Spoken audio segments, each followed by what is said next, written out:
C'est vraiment impressionnant à quel point Donald Trump marche à l'instinct. Et ça m'impressionne d'autant plus que moi, j'ai tendance au contraire à être très rationnel, trop rationnel. Je devrais utiliser beaucoup plus mon instinct dans la vie de tous les jours. Ça m'aurait bien aidé par moment. Mais voilà, je suis comme ça. Moi, j'ai tendance à toujours vouloir réfléchir, théoriser, etc.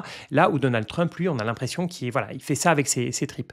Et attention, hein, quand on parle d'instinct, et j'ai déjà fait des vidéos sur le sujet, hein, je pense que parfois c'est très utile. Et notamment, c'est très utile en situation d'urgence. Par exemple, moi, si on me pousse à choisir rapidement une pizza parce que tout le monde est pressé et tout le monde a faim, bah, je vais utiliser mon instinct pour choisir ma pizza. Après, pour piloter la première économie du monde, c'est vrai que c'est pas la méthode qui viendrait pour moi en premier. Et quand je pense instinct Trump dans le monde actuel, je pense bien sûr au droit de douane. Je pense qu'il est instinctivement favorable au droit de douane ou au protectionnisme en général, qu'il pense instinctivement que le commerce international n'est pas bon, ou en tout cas que ce n'est pas un jeu gagnant-gagnant. Pour lui, si les Chinois vendent aux Américains, bah, c'est forcément mauvais, et ça devrait être dans l'autre sens. Les Américains devraient vendre au monde entier. Donc je pense que voilà, lui, il raisonne instinctivement. Et c'est marrant parce que moi, j'ai fait des études d'économie. Donc avant de bifurquer vers la finance, j'ai étudié les grands théoriciens économiques, et en étudiant toutes ces théories, parfois j'ai eu ce qu'on appelle des moments waouh, hein, aujourd'hui, où je me suis dit, waouh, ça c'est vraiment un concept qui est super intéressant.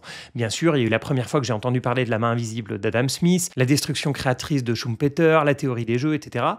Et aussi la théorie des avantages comparatifs de David Ricardo. Alors, c'est pas forcément la théorie la plus spectaculaire, mais c'est une de celles qui m'a fait le plus réfléchir, surtout qu'on la voit relativement rapidement, c'est-à-dire que fraîchement sorti après le bac, j'ai découvert ça, et je trouve ça surprenant, alors que c'est l'une des théories économiques les plus connues, hein, qu'on n'en parle presque pas dans le contexte actuel.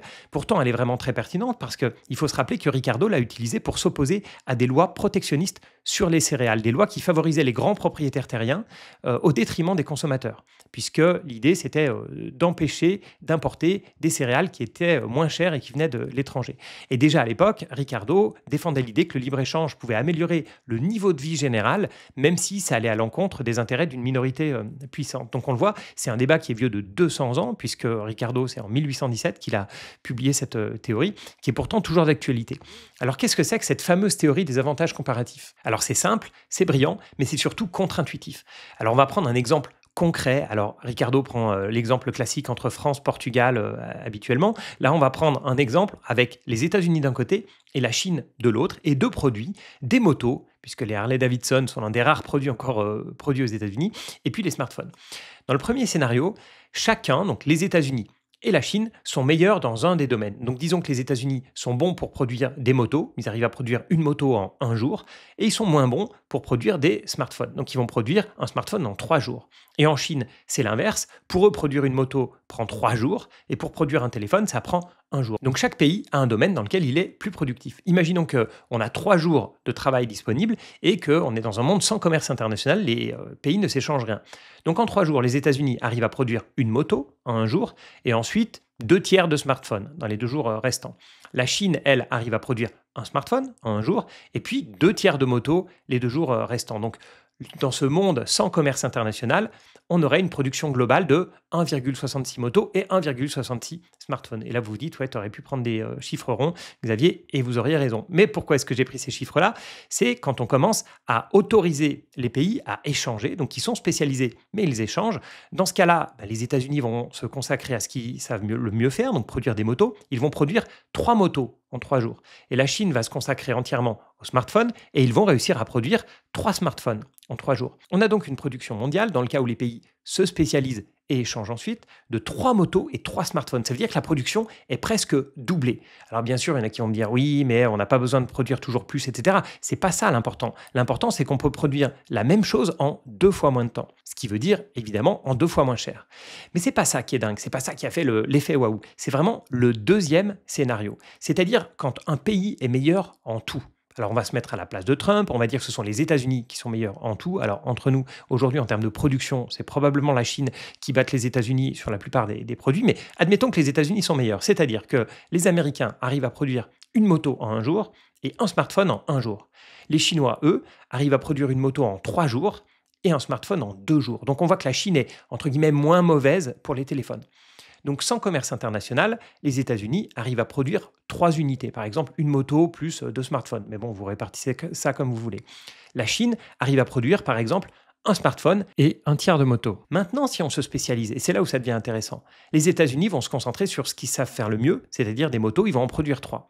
Et la Chine va se concentrer sur les smartphones et va faire 1,5 smartphones. Ce qui fait que dans ce monde avec spécialisation, avec échange, le monde va pouvoir produire 3 motos plus 1,5 smartphones. C'est-à-dire que même si la Chine est moins bonne que les États-Unis ont intérêt à laisser la Chine se spécialiser dans un domaine, eux aussi, et à faire du commerce, à laisser le libre-échange faire son travail. Et on se rend compte qu'on va produire plus dans le même nombre de temps ou bien produire le même nombre d'unités en moins de temps, donc moins cher. Et ce deuxième scénario, c'est ça qui m'a fait l'effet waouh. C'est là où je me suis dit, il est quand même vraiment malin ce Ricardo. Il arrive à nous prouver que même si on est meilleur que les autres dans tous les produits, tous les services, on a quand même intérêt à commercer. Et à l'époque, c'est ça qui a fait exploser le commerce mondial. Et vous l'avez compris, le mot-clé là-dedans, c'est relatif, enfin c'est comparatif. C'est-à-dire qu'on va se spécialiser là où on est comparativement meilleur que les autres, même si on n'est pas les meilleurs du monde dans un domaine. Et c'est ça qui a fait exploser la mondialisation.